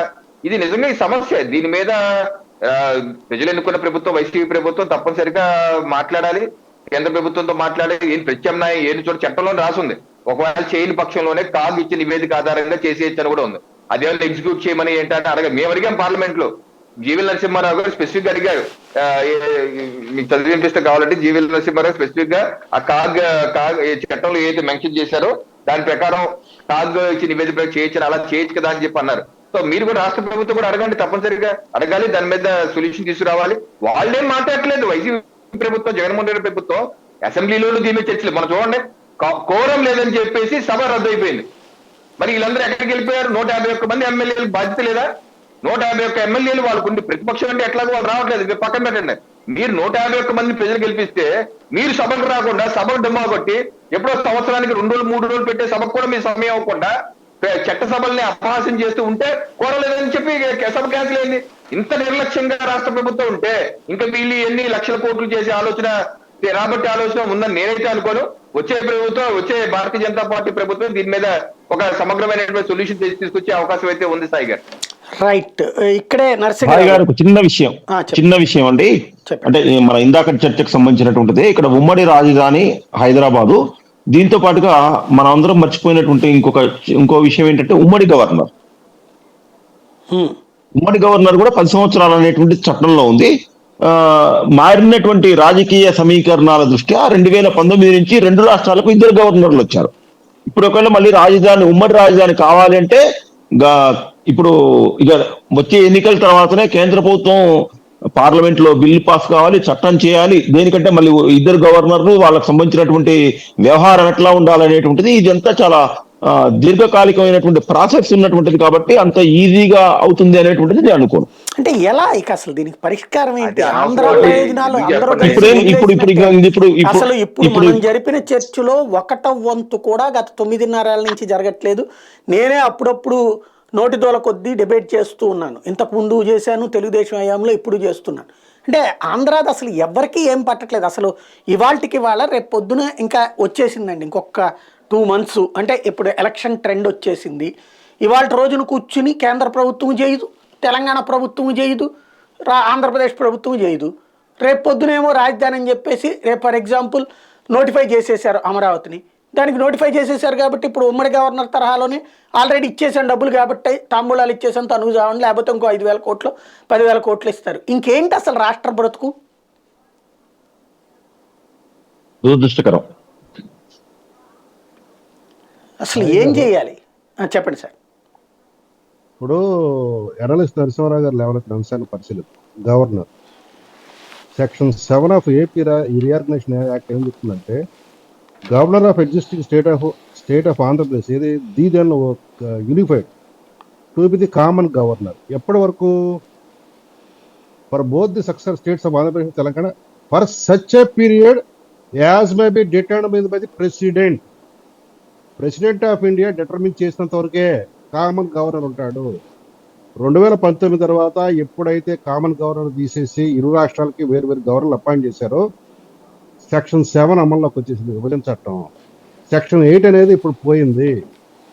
సెక్షన్ 8 ఎప్పుడు వస్తుందంటే, ఉమ్మడి క్యాపిటల్ గా కొనసాగుతూ ఉమ్మడి రాష్ట్ర వ్యవహారాలు హైదరాబాద్ నేల నుంచి జరుగుతుంటే ఫ్రిక్షన్ రాకుండా ఉండటం కోసం ఉభయ రాష్ట్రాల మధ్య ఎటువంటి విషయాలు అయినా కానీ ఆ కామన్ గవర్నెన్స్ డిస్ప్యూట్ రిజల్యూషన్స్ దానికి మాత్రమే సెక్షన్ 8. ఎప్పుడైతే సెక్షన్ 8 కూడా 5 years కే పెట్టినట్టున్నారు కదా. అవునండి. కాబట్టి సెక్షన్ 7 ప్రకారం ఇప్పుడు 7 రన్ అవుతుంది. విభజన చట్టంలో సెక్షన్ 7 రన్ అవుతుంది. ఏ రాష్ట్రానికి ఆ రాష్ట్రానికి ఎప్పుడైతే గవర్నర్ వచ్చారో ఇక ఆ మ్యాటర్ ఎండ్స్. కామన్ గవర్నర్ అనేది పోయింది. పోతే మీకు ఒక వాట్సాప్ పెట్టాను నేను, శివరామకృష్ణన్ కమిటీ రిపోర్టు. ఆయన సజెస్ట్ చేసిన ఫంక్షనల్ క్యాపిటల్ కావాల్సిన నిధుల ఖర్చు దాని గురించి మీకు పెట్టాను నేను. అందులో పరిశీలిస్తే మీరు ఒక్కసారి దాన్ని చూడండి, ఎంత విపులంగా ఇచ్చాడు ఆయన. కానీ ఆయన పెట్టిన ప్లేస్నే వద్దన్నాం మనం. ఆయన చెప్పింది ఆ ప్లేస్ లో అయితే అది సెట్ అవుతుంది, దొనకొండలో అయితే. ఇక్కడైతే దానికి 3x రేట్ అవుతుంది. చెప్పిన ప్లేస్ ఏదైనా కొద్దిగా ఏంటంటే పర్సెంటేజ్ ఆఫ్ కాస్ట్ మారుతేమో కానీ చాలా కాస్ట్ మారుతుంది సార్. దొనకొండ దగ్గర ఎకరం 5 లక్షలు, ఇక్కడేమో 50 కోట్లు తేడా ఉంటది కదా. ఇక్కడ 10 కోట్లు ఏమో ఉన్నట్టుంది తేడా. ఇప్పుడు 5 లక్షలు కూడా పెట్టకుండానే ఇతను భూ సమీకరణ చేశాడు కాబట్టి ఆ ల్యాండ్ కాస్ట్ ఇంక్లూడ్ అవ్వదు. కాకపోతే ఏంటంటే ఆయన చెప్పిన దాంట్లో ఉన్న రాజభవన్ అక్కడ వచ్చేసింది, ఆయన చెప్పిన దాంట్లో సెక్రటేరియట్ వచ్చేసింది, అది టెంపరీ పర్మనెంట్ తర్వాత సంగతి. అక్కడ అసెంబ్లీ అనేది వచ్చేసింది, హైకోర్టు అనేది. సో ఫంక్షనల్ క్యాపిటల్ రన్ అవుతుంది. ఆ ఫంక్షనల్ క్యాపిటల్ కొనసాగింపుగా కొంత మౌలిక వసతులు కల్పించాలా. డైరెక్టరేట్స్, సెక్రటరీ ఎంప్లాయీస్ కి వాళ్ళ హౌసింగ్, మన హైకోర్టు జడ్జెస్ కి హౌసింగ్, ఇతరత్ర నిర్మాణాలు కొనసాగాలి.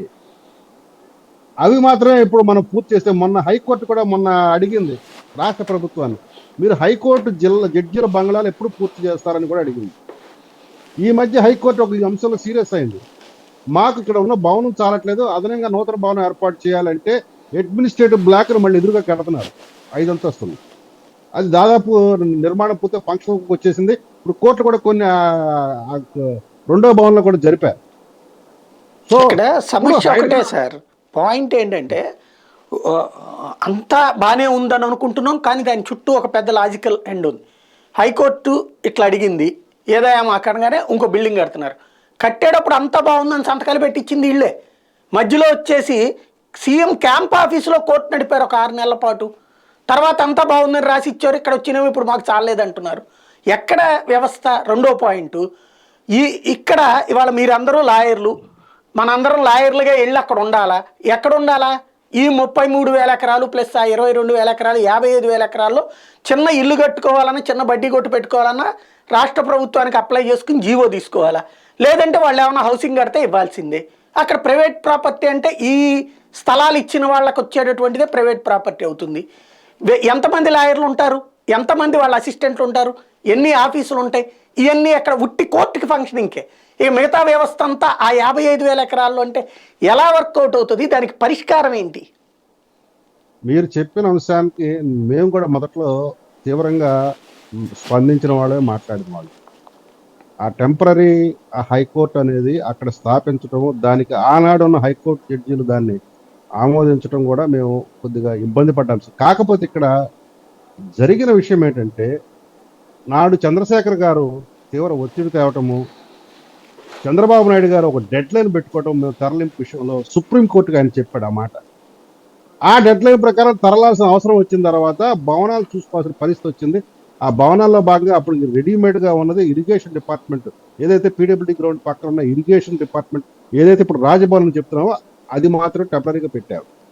మేము నిజంగా ఇబ్బంది పడ్డ మాట వాస్తవం. కానీ తర్వాత కొత్త కోర్టు ఏది అమరావతి మెట్రోపాలిటన్ కోర్ట్స్ బిల్డింగ్ గా ఉండాల్సిన ఈ హైకోర్టు ప్రస్తుతం ఏదో ఉన్నది అమరావతి మెట్రోపాలిటన్ కోర్టుగా ఈర్మార్క్ అవ్వాల్సిన కోర్టు అది.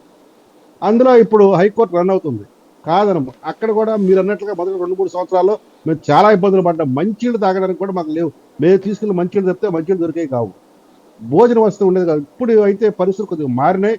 భోజన వసతి ఉంది, స్నాక్స్. ఎప్పటికైనా ఆఫీస్ అంటే బెజవాడ గుంటూరునే కదా, అక్కడికి లేదు ఎలాంటి ఆప్షన్. అయితే అడ్వకేట్ల ఆఫీస్ వచ్చినప్పటికి బెజవాడ గుంటూరు అంటే హైకోర్టు ప్రాక్టీస్ చేసేవాళ్ళు కొద్దిగా స్తోమత పనులు అయి ఉంటారు కదండి దాదాపుగా. హైదరాబాద్లో ఉండే ఇప్పుడు భారతదేశంలో ఉన్న ఏ రాష్ట్రంలోనైనా హైకోర్టు చుట్టుపక్కలలోనే ఉంటారు, ఒక 10 కిలోమీటర్ల జ్యూరిస్డిక్షన్లో. మిగతా చోట్ల నుంచి కూడా వస్తారు, ఆఫీసులో ఇవన్నీ అక్కడే ఉంటుంది. కానీ ఇప్పుడు ఇక్కడ వచ్చేటప్పటికి ఆఫీస్ పెట్టుకోవాలని కనీసం ఏది అవి అమ్ముతుంటారు. హైదరాబాద్లో హైకోర్టు దగ్గర చూస్తే కనుక ఆ తెల్ల ఈ కోట్లు అమ్మడం దగ్గర నుంచే ఎన్ని అమ్ముతుంటారు, అవన్నీ ఇక్కడెక్కడ ఎత్తుక్కోవాలి. హైదరాబాద్ తెలంగాణ హైకోర్టు వచ్చేట్టుగా రాలేదు. మేము మా ప్యాంట్లు కోర్టువి మేము అక్కడే కొనుక్కునేవాళ్ళం తెలంగాణ హైకోర్టు. అవును, నేను కూడా అక్కడే కొన్నా. ఒక్కోసారి పెన్నులు మర్చిపోయి అక్కడ పెన్నులు కొనుక్కునేవాళ్ళం. అవును. కాకపోతే ఇప్పుడు అది కాదు పరిస్థితి. ఏంటంటే 20 కిలోమీటర్ల రేడియస్ లో ఉంటున్నారు అందరూ. ఇంతవరకు 10 కిలోమీటర్ రేడియస్ లో ఉంటారు, ఇప్పుడు 20 కిలోమీటర్. 20 కూడా ఎక్కడ సార్, 38 కిలోమీటర్లు. ప్రసాద్ గారు అయితే మచిలీపట్నం మరి నేనైతే మచిలీపట్నం బెజవాడ నుంచి వెళ్ళాలని 30-32 కిలోమీటర్లు ఉంటుంది. నాకు 85 కిలోమీటర్లు. అయితే ఇక్కడ అంశం ఏంటంటే, ఒక నిర్మాణం జరిగేటప్పుడు, ఒక డెవలప్మెంట్ జరిగేటప్పుడు కొన్ని హికప్స్ ఉంటాయి, కొంత పురుటి నొప్పులు ఉంటాయి. కానీ అవి మెల్లమెల్లగా దాన్ని ఏంటంటే ఓవర్కమ్ అవుతూ రావాలి. ప్రభుత్వాలు, ఒక ప్రభుత్వం చేసే పని అయితే కాదు, over a period of time ప్రభుత్వాలు చేయాల్సిన పని. దానికన్నా ముఖ్యం ప్రజలు చేసుకోవాల్సిన అభివృద్ధి. కానీ ప్రజలు చేస్తారన్న అభివృద్ధిని ప్రభుత్వం చేస్తాడు. ఎందుకంటే హైదరాబాద్ ఉంది, దాదాపు ప్రభుత్వ సంబంధించినవన్నీ కూడా 2-3 వేల ఎకరాల్లోనే ఉంటుంది. సమస్య అదే కదా. ఇప్పుడు అది ప్రభుత్వం గనక 100 ఎకరాల్లోనూ 1000 ఎకరాల్లోనూ కన్ఫైన్ అయిపోతే మిగతా అది ఈ పార్టీకి ఆల్రెడీ డెవలప్ అయిపోయేది. ఇప్పుడు అది మొత్తం ప్రభుత్వం చేతిలో ఉండటం వల్ల సమస్య. జనసేనగా మేమేం చెప్తున్నామంటే, మాకు ఒక బ్లూ ప్రింట్ ఉంది, మాకు ఒక ఆలోచన ఉంది రాజధాని విషయంలో. మేము నదీ పరివాహక ప్రాంతాన్ని మేము పొరపాటు కూడా ముట్టుకోము. నదీ పరివాహక ప్రాంతము అక్కడ మీ మిత్రుడు కదా వద్దాం అనుకుంటుంది పవర్ లోకి. మీరు వస్తే మీ ప్లాన్ అవుతుంది, మీ మిత్రుడు వస్తే మీ ప్లాన్. మీకు ఇంతకు ముందే చెప్పాను నేను, నిర్మాణాత్మకంగా, గుణాత్మకంగా, క్రియాశీలంగా ఓ 3 పార్టీలు కూడా ప్రభుత్వంలో భాగస్వామ్యం ఉంటాయి తప్ప ఒక పార్టీ. చంద్రబాబు గారి ముందు చాలా చెప్తాం సార్ మనం. సార్ మీరు రేపు చూడండి, మేము 2014లో మేము అసలు భాగస్వాములే కాదు. 14 ముందు అట్లాగే చెప్పాను సార్, ఆయన చేసేవన్నిటికి కూడా మేము ఫిక్స్ అనేసి. తర్వాత మళ్ళీ మనం చేస్తే ఉద్యమం మనల్ని రానిలేదు అక్కడికి. ఏమైంది ఇప్పుడు మళ్ళీ మనం దాన్నే ఒప్పుకుంటున్నాం కదా. మనం వ్యతిరేకించాం, మనల్ని ఒప్పించాడు ఆయన. ఆయన ఎదిగాడు, మనం తగ్గాము.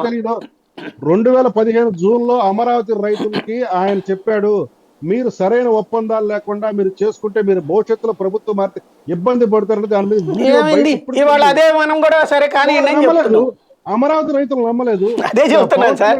ఇప్పుడు ఫైనల్ గా వచ్చేటప్పటికి బాబు ఏది చెప్తే అది మనం చెయ్యక తప్పదు. ఇవాళ సమస్య నేను అడిగేది ఒకటే పాయింట్ ఏంటంటే, అది మీరు అనుకుంటున్నారు, మీరు ఇస్తున్నారు. జరిగిపోయింది 9.5 ఏళ్ల తర్వాత. ఇవాళ ఏం నడుస్తుంది అది? అదే అక్కడికే తీసుకెళ్లారు, అన్ని లీగల్ ఫ్రేమ్ పెట్టి ఎటు పోనీయకుండా చివరికి అక్కడికే తెచ్చారు. ఇప్పుడు పోనీ 24 తర్వాత అది నడవదు. సరే, అది మనం అనుకుందాం, అలాగే ఆశపడదాం.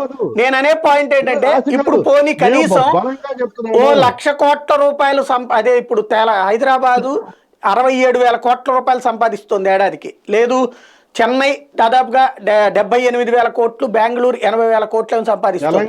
అట్లాగా సంపాదిస్తుందా? అవును, అట్లాగా సంపాదించే నగరం కింద అమరావతి రావడానికి సుమారు ఎన్ని సంవత్సరాలు పట్టచ్చు ఆ ప్రిపరేషన్కి? చంద్రబాబు నాయుడు ఊహించిందే ఆయన అనుకున్న ప్రకారం కట్టడాలు కట్టి ఖర్చులు పెడితే 35 సంవత్సరాల తర్వాత. కాకపోతే నాకు తెలిసి ఇప్పుడు అది 50 సంవత్సరాల తర్వాత మనం మాట్లాడుకోవాల్సిన మాట అది. అయితే మన తరం మనం మర్చిపోవచ్చు, ఈ మన రాశి తరం మన తర్వాత తర్వాత తరాల వాళ్ళకి ఇవ్వచ్చు. మర్చిపోవచ్చు. మన మూడో తరం వచ్చిన తర్వాత చూసుకుంటారు వాళ్ళు. అప్పటికి చెన్నయ్యను అవన్నీ అక్కడ ఉండిపోతాయా? సార్ కాలగమనంలో ఎవడు పెరుగుతాడు ఎవడు మరి ఇంకా అప్పుడు ఏంటి సార్? ఇంకా మన కళ్ళ ఎదురుకుండా ఒక చారిత్రక తప్పిదం అవ్వట్లేదా? భారతదేశంలో ఉమ్మడి ఆంధ్ర రాష్ట్రము అప్రజాతంగా మొదటి 5 స్థానాల్లో ఉన్నదల్లా దిగువ స్థాయికి ఎందుకు పడిపోయింది? విభజన జరగడం వల్ల పడిపోయింది. అది మన తప్పిదం కాదు, మన ప్రజల తప్పిదం కాదు. మన ప్రజలు తప్పిదం కాదు, నాయకులు తప్పిదం. ఇప్పటికీ మళ్ళీ అదే నాయకుల తప్పిదం చుట్టూ ఉంటున్నాం మనం. నాయకులు కాదు, పాలకులు చేశారు. అదే పాలకుల తప్పిదమే. ఆ పాలకులే మళ్ళీ మనం అదే పాలకుల్ని మళ్ళీ ఎన్నుకోవడంలో ప్రజలు మళ్ళీ సరైన స్పృహ వాళ్ళే కరెక్ట్ అంటున్నాం కదా మనం. ఎవరు చెప్పారు? ఇప్పుడు విభజించిన అదే పాలకులు, అదే చంద్రబాబు నాయుడు విభజనకు ఒప్పుకున్నాడు, అదే జగన్మోహన్ రెడ్డి విభజనకు ఒప్పుకున్నాడు. తర్వాత ఆయన మళ్ళీ సమైక్యం అన్నాడు. చంద్రబాబు నాయుడు చివరిదాకా కూడా 2 కళ్ళు అని అన్నారు, విభజన ఓకే అన్నారు.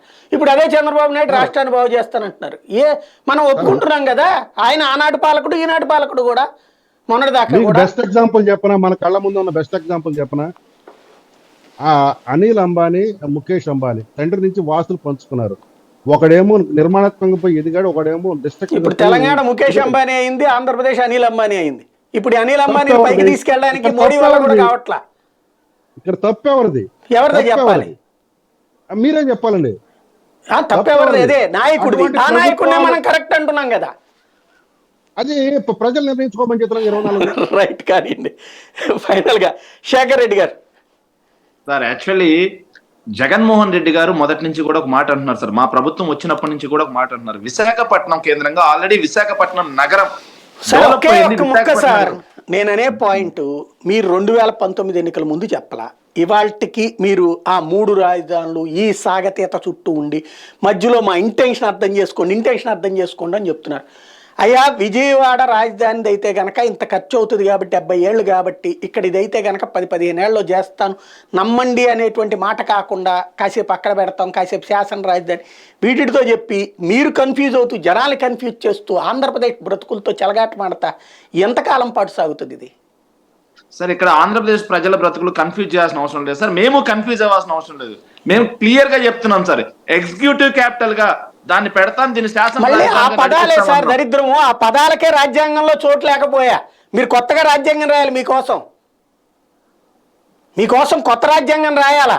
దానికోసమే సుప్రీంకోర్టు మూసు కూర్చోబెట్టింది అక్కడ. రేపు పొద్దున వచ్చేస్తుంది కొత్త రాజధాని, అయిపోయింది అమరావతి రాజధాని అనౌన్స్ చేసేస్తారు రేపు పొద్దున. ఏం చేస్తారు మీరు? తర్వాత మేము వచ్చాక రాజధాని మారుస్తామని చెప్పి మళ్ళీ కోర్టులకు వెళ్తారా? ఇక రాములు మేము అనుకుంటారా? ఖచ్చితంగా చెప్తున్నాం సార్, పరిపాలన అనేది మా ప్రభుత్వం వచ్చిన తర్వాత ఖచ్చితంగా విశాఖపట్నం కేంద్రంగానే సాగుతుంది. ఖచ్చితంగా జనంలోకి మేము తీసుకెళ్లే ఓటు కూడా అదే. దానికి అనుగుణంగా కేంద్ర ప్రభుత్వం కూడా రీసెంట్ గా నీతి ఆయోగ్ లో భాగంగా సూరత్, వారణాసిలో విశాఖపట్నాన్ని కూర్చుని పని చేసుకోవాలి కదా. ఇంతవరకు మీ ముఖ్యమంత్రి గారు చెప్పినటువంటిది 8 ఈఐని ముహూర్తాలు మీ పార్టీ వాళ్ళు చెప్పినాయి. 8 ముహూర్తాలు పూర్తయిపోయినాయి. ఇప్పుడు ఎవరు ఆపారు ఆయన అక్కడ మొన్న వెళ్ళి కూర్చోవడానికి? వాస్తవం ఏంటంటే ముఖ్యమంత్రి గారి అధికారిక నివాసం క్యాంప్ ఆఫీస్ అనేవి అదే ఎవరు ఆపారు ఇప్పుడు అక్కడ? కోర్టు కూడా ఆపలేదు. కోర్టు కూడా ఆపలా. వేశారు పిటిషన్లు కానీ ఆపలేదే, వెళ్ళొద్దని చెప్పలేదే. నిర్మాణం ఇంకా పూర్తి అవ్వలేదు కాబట్టి ఎందుకు పూర్తి కాలేదండి సార్? అది ఒక చిన్న భవనం కాదు కదా సార్, ముఖ్యమంత్రి గారి క్యాంప్ ఆఫీస్. ఇంకేముంది అప్పుడు? అప్పటికి మీరు చేయలేరు కదా పరిపాలన. ఎందుకు చేయలేమండి? ఖచ్చితంగా 5 ఏళ్లలో చేయలేదంటే కదా. అలాగే సాగర్, మా శాఖ రెడ్డి ఏం చేస్తారు అంటే విశాఖపట్నంలో భవనాలే లేవు, ముఖ్యమంత్రి ఉండటం భవనాలు లేవని ఎవరు చెప్పారండి? మరి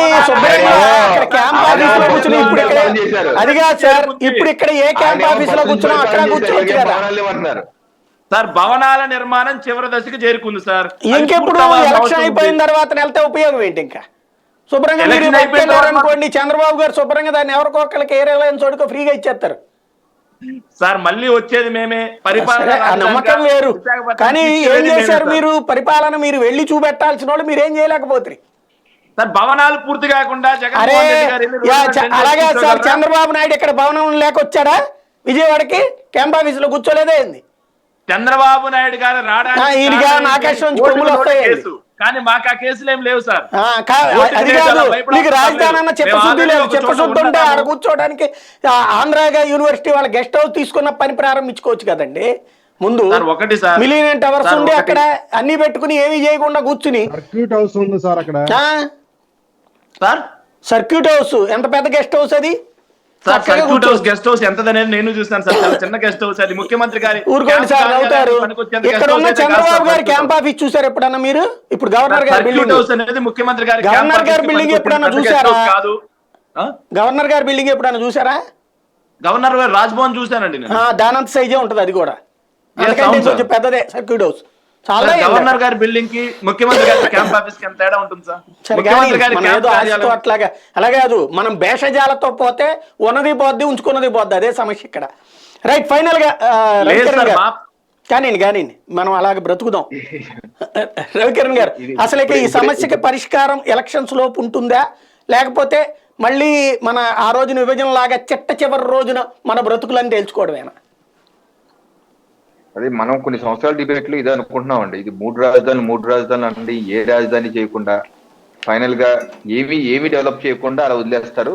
ఫైనల్ గా చేతులు వదిలేస్తారు. అట్లీస్ట్ ఎన్నికల ఎజెండాగా విశాఖపట్నం రాజధానిగా వెళ్తారని చెప్పి అనుకునేవాళ్ళు. బట్ ఇప్పుడు వాళ్ళు ఫ్రేట్ ఫిరాయించి హైదరాబాద్ రాజధాని చెప్పి అంటున్నారు. విశాఖ కూడా వదిలేసి హైదరాబాద్ అంటున్నారు. ఇప్పుడేమో హైదరాబాద్ లో కట్టిన బిల్డింగ్ సీఎం క్యాంప్ ఆఫీస్ అంటున్నారు. మొన్నటి ఏమన్నారు, అది ఏపీ టూరిజం బిల్డింగ్ అన్నారు. ఇప్పుడు సీఎం క్యాంప్ ఆఫీస్ ఎప్పుడైపోయింది? అది టూరిజం బిల్డింగ్ అని కదా మీ కోర్టుకి చెప్పింది. ఏపీ టూరిజం బిల్డింగ్ అని కోర్టుకి చెప్పారు, నివేదికలు ఇచ్చారు, ఎఫిడవిట్ ఇచ్చారు. అది సీఎం క్యాంప్ ఆఫీస్ ఎప్పుడైపోయింది? ముఖ్యమంత్రి గారు ఇప్పుడు వరకు మీరు అన్నట్టు ఢిల్లీలో సదస్సులో చెప్పారు, అన్ని సదస్సులు చెప్తారు, నేను అక్కడికి వెళ్ళిపోతాను. ఇప్పుడు ఆయన కూడా చెప్పారు, గుడివాడ అమర్నాథ్ కూడా నెక్స్ట్ విద్యా సంవత్సరం నుంచి క్రితం సంవత్సరం అన్నారు, నెక్స్ట్ విద్యా సంవత్సరం నుంచి విశాఖపట్నం మనం కలుసుకుంటాం.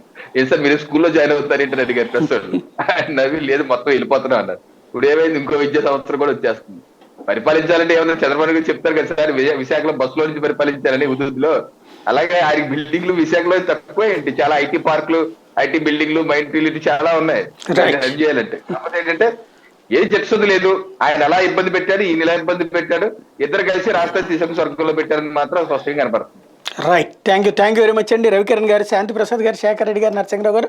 ఇది పరిస్థితి. ఓవరాల్గా ఆంధ్రప్రదేశ్ పరిస్థితి ఎలా ఉంటుందన్నది మాత్రం ఎవరూ చెప్పలేని పరిస్థితి అయింది. ఎస్పెషల్లీ రాజధాని లేని రాష్ట్రంగా ఉంటుందా, లేదా ఫైనల్గా అమరావతి రాజధాని అవుతుందా చూడాల్సి ఉంది.